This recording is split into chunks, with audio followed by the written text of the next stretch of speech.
Good morning. All right, so hope for all of you that are joining online, you can hear us well as well. So today I want to talk a little bit about the topic of kind of interoperability. One of the core issues that's happening today in the Web3 space is that it is becoming more and more asynchronous. And so we'll talk a little bit about that and some solutions and some approaches towards dealing with those issues. Awesome. I think many people have made the analogies by now that blockchains are cities, right? They're open, they're permissionless, and they're supposed to be robust. So whether or not you're building in a particular city, you expect it to, withstand nuclear hurricane, electricity goes down, and all kinds of natural disasters. And so as we get more of these cities being built, this naturally introduces fundamental asynchronous questions. How do you go from one city to the other? Or how do you build a business or an application that can actually span all of the cities at the same time, right? Until recently, the problems of multiple cities or multiple blockchains were really solved in one of the two ways. So one way, you could build kind of a centralized application across all of these different blockchains, or across all of these cities, to provide synchronicity between them, right? So everything from centralized exchanges to Celsius of the world to centralized bridging technologies. They're all solutions that were built across all of the cities. They function very, very simply. You have a database, you have an application server, you talk to different cities or blockchains, you send messages back and forth between them, and you provide kind of synchronous experience for the users, right? So that's kind of one approach, and we all know where that leads, right? It kind of introduces trust assumptions for the whole ecosystems, pretty dangerous, and multiple attacks throughout the space. And this is really what we're trying to solve, right? That having to create these types of centralized systems to actually power Web3 applications or blockchain applications behind the scenes. And so the second option that we had when we talk about dealing with multiple blockchains is to let applications kind of deploy their apps across multiple cities, right? So Uniswap is one example, kind of that goes and deploys on every blockchain one at a time, and let users figure out how to synchronize their wallets across all of them, right? So as a user, you have a wallet on one chain, you get some gas, you use an application. Oh, you have another chain you want to use? Okay, figure out what wallet to use, figure out what gas to use, figure out maybe how to bridge your token, and then use the application on the different chain, right? So from a developer perspective, you're not really doing much other than kind of cloning your application across all of these different cities, and the problems of multiple chains are left to deal for the users, right? It's the users that have to flip wallets, pay gas, and figure out how to use one application or the other, right? So very, very complex experience, and I think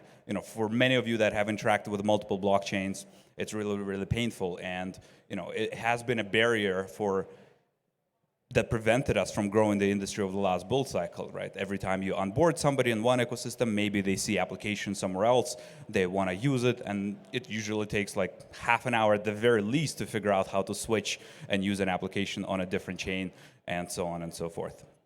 So very, very complex.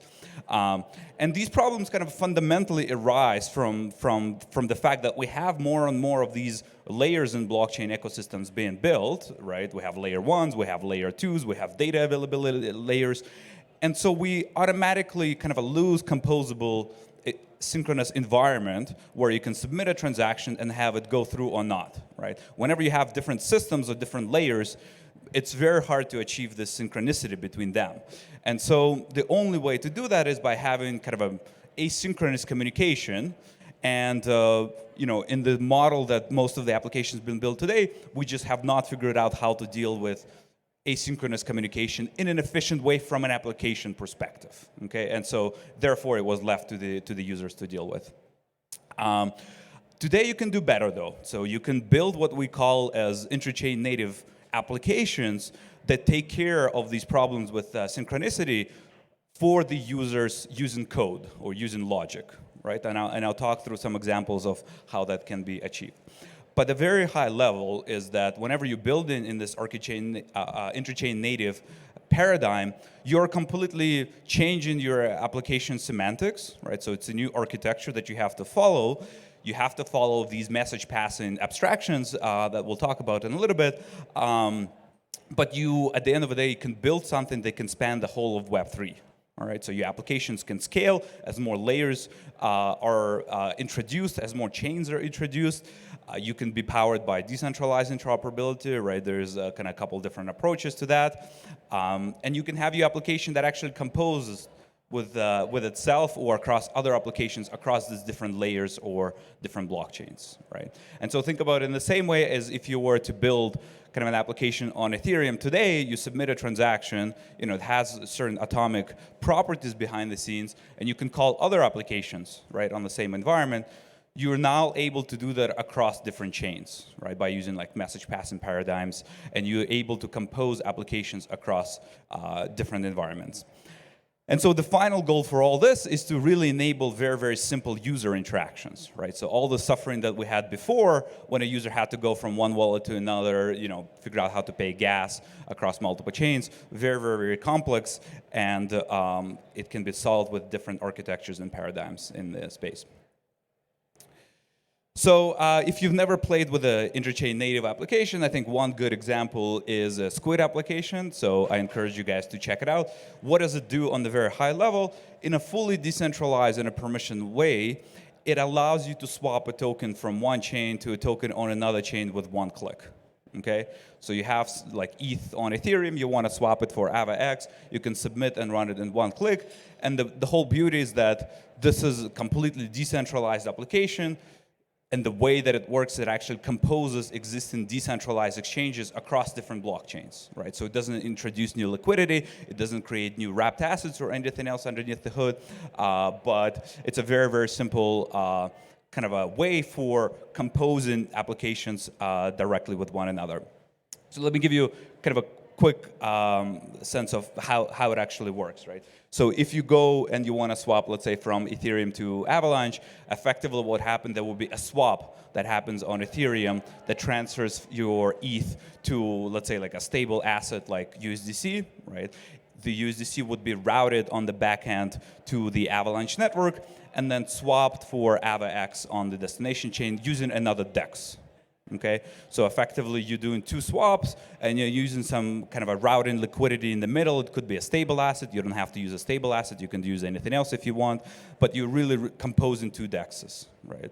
So if you were to have Uniswap deployed on like two different chains and it has two different pools, you can actually compose them together with one another, and it's fully decentralized, right, underneath the hood. So you're composing DEXs, and because Squid in particular is built on top of the Axelar network, which also provides this decentralized interoperability layer, your application is completely trustless, okay?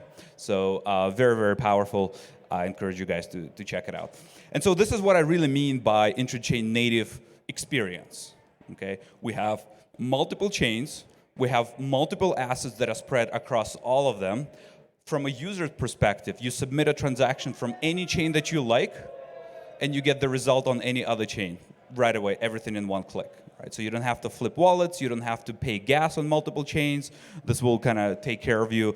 The swap could include like multiple swaps across different DEXs across the ecosystems, but you don't have to think about all this. So previously, an experience like this would take like half an hour or an hour for you to bridge back and forth. Oh, great, my time just went down from 17 to 9 minutes.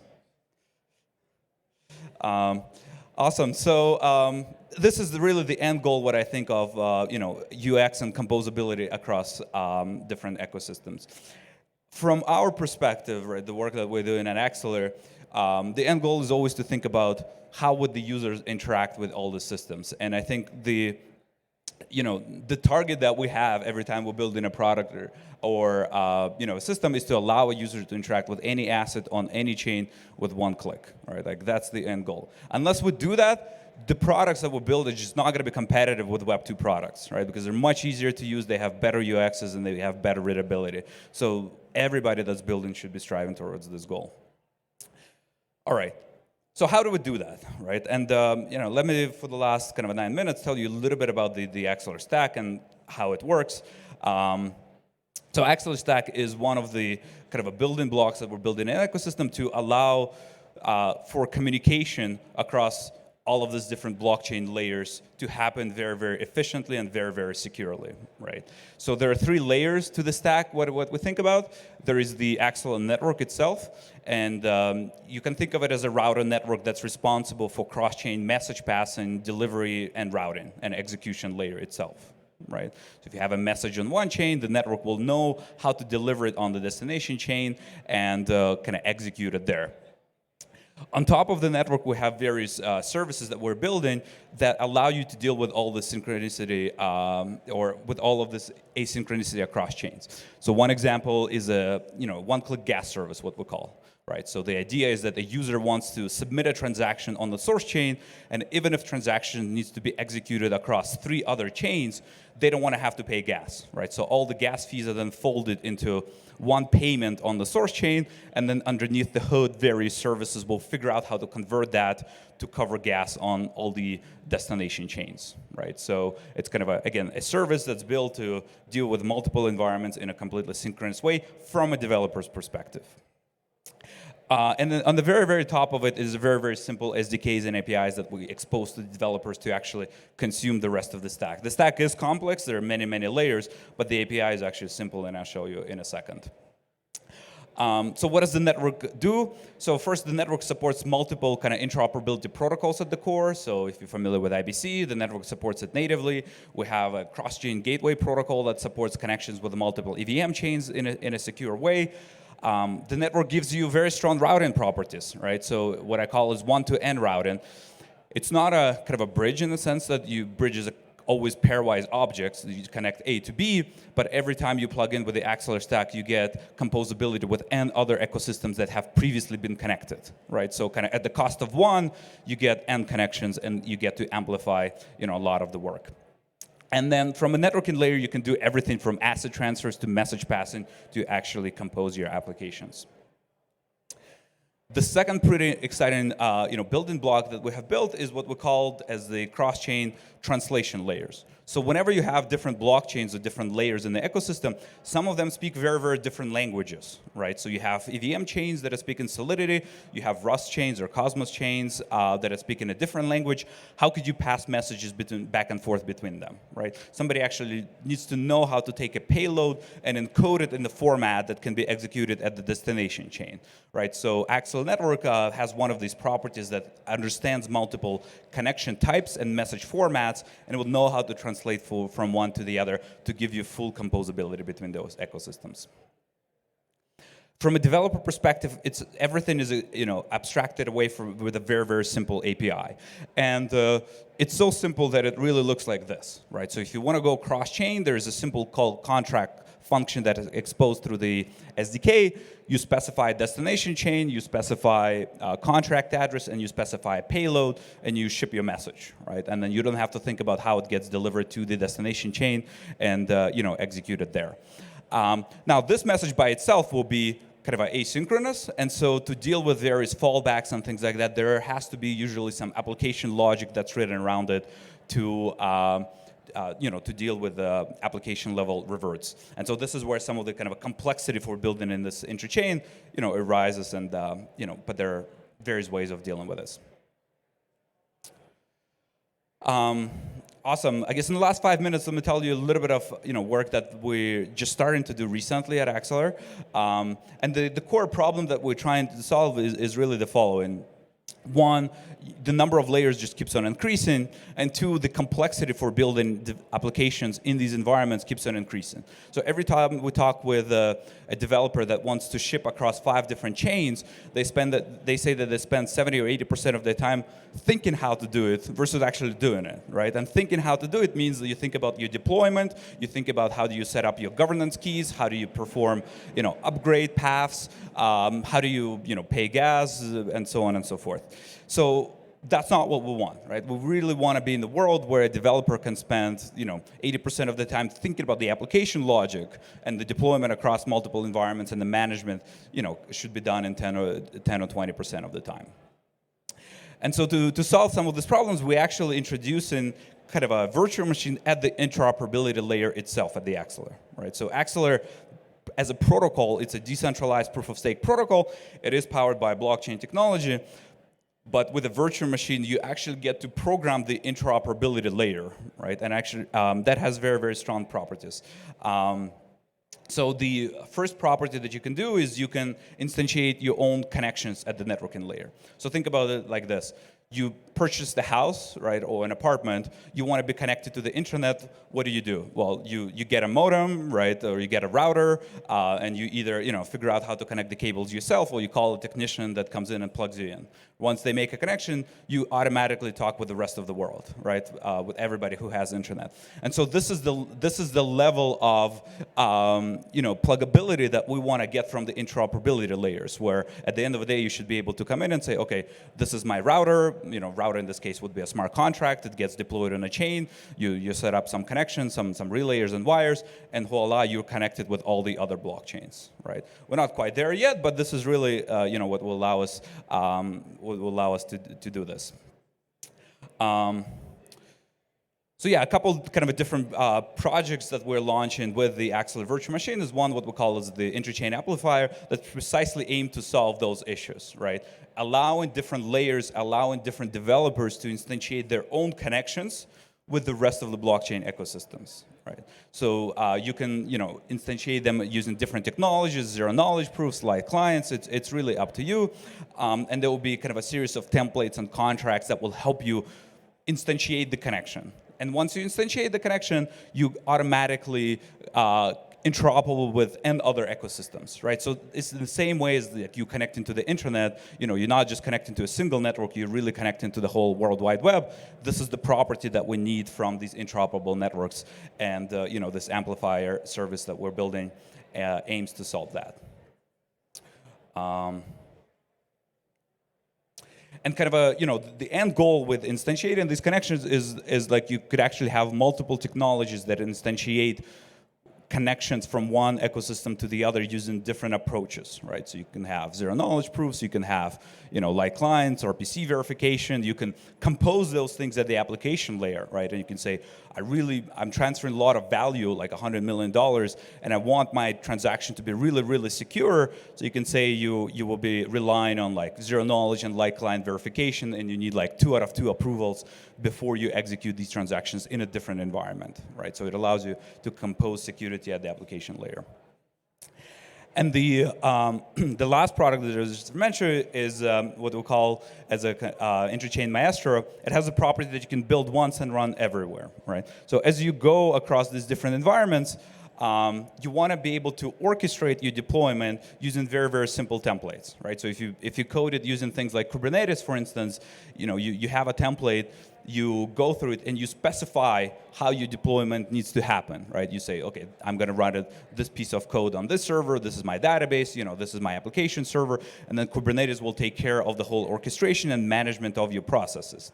And so as we have more and more of these chains, because the development becomes more complex, this is the problem that we want to solve, right? And so this Maestro is precisely designed to solve that. You can take your application logic, let's say it's written in Solidity, you can use this series of contracts deployed on Axelar to specify where you want to ship the application, right? And it will help you ship it. It will help connect everything together, so you don't have to think about bridging protocol, gas payments. So everything is going to be sort of glued together in once and act in a coherent, like an Interchain-Native way. Awesome. So I think I'm out of time. And I will not leave you with a demo, but I'll hand around, and if you want to see a demo how everything works and how you can manage cross-chain applications in one click, I'm happy to kind of talk a little bit more about it. Well, thank you everybody for joining. And here's the QR code, by the way, if you want to learn more.